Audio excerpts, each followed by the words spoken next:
بسم اللہ الرحمن الرحیم۔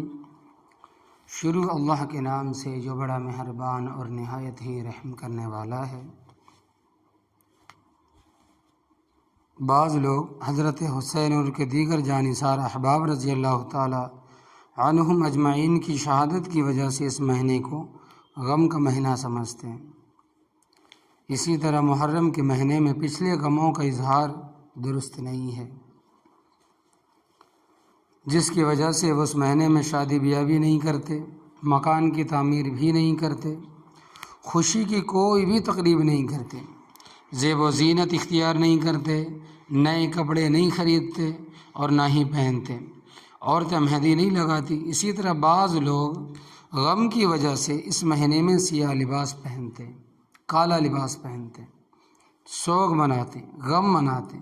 یہ تمام باتیں غیر شرعی ہے، شریعت کے بالکل الگ ہے۔ ماہ محرم کو غم کا مہینہ قرار دینا، اس کی بنا پر غم منانا ہرگز بھی درست نہیں۔ اس کی متعدد وجوہات ہے۔ نمبر 1، حضرت حسین رضی اللہ تعالیٰ عنہ اور ان کے دیگر جانثار صحابہ احباب رضی اللہ تعالیٰ عنہم اجمعین کی شہادت یقیناً ایک نہایت ہی غمناک، المناک اور روح فرسا واقعہ تھا، روح کو کپا دینے والا واقعہ تھا، لیکن ان کی شہادت کی وجہ سے ماہ محرم کو غم کا مہینہ قرار دینا قرآن و سنت اور شرعی دلائل سے ہرگز ثابت نہیں ہے، اس لیے بات بلا دلیل ہے، اس کی کوئی دلیل نہیں ہے۔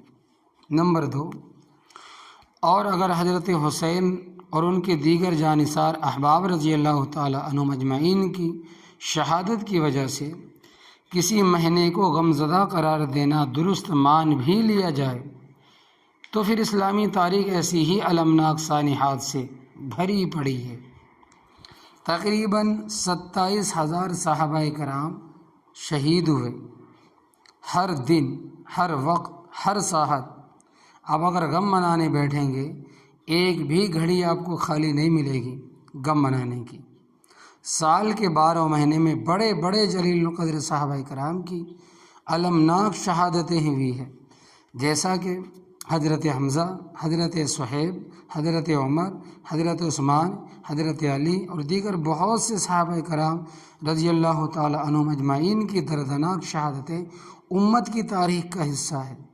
تو پھر ان کی شہادتوں کی وجہ سے تو سال بھر کو غم والا قرار دینا چاہیے، ہر دن قرار دینا چاہیے۔ ظاہر ہے کہ اسے کون تسلیم کر سکتا ہے؟ بلکہ سرکار دو عالم رحمت کائنات نبی کریم صلی اللہ علیہ وسلم کے وصال کے واقعے کے مقابلے میں امت کے لیے کون سا سانحہ بڑا ہو سکتا ہے؟ اس سے بڑا اور کون سا غم ہو سکتا ہے بڑا؟ لیکن اس کی وجہ سے بھی ربیع الاول کو غم والا مہینہ قرار دے کر سوگ کے حکام جاری کرنا بالکل کہیں سے ثابت نہیں ہے۔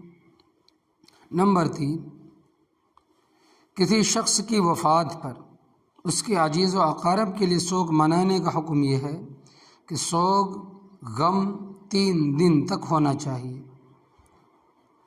3 دن کے بعد بھی سوگ منانا دین میں ثابت نہیں ہے۔ البتہ جس عورت کا شوہر فوت ہو جائے، انتقال کر جائے، مر جائے، وہ حاملہ نہ ہو تو اس کا سوگ 4 ماہ 10 دن تک ہے، لیکن اگر وہ حاملہ ہو تو اس کا سوگ بچے کی پیدائش تک ہی ہے۔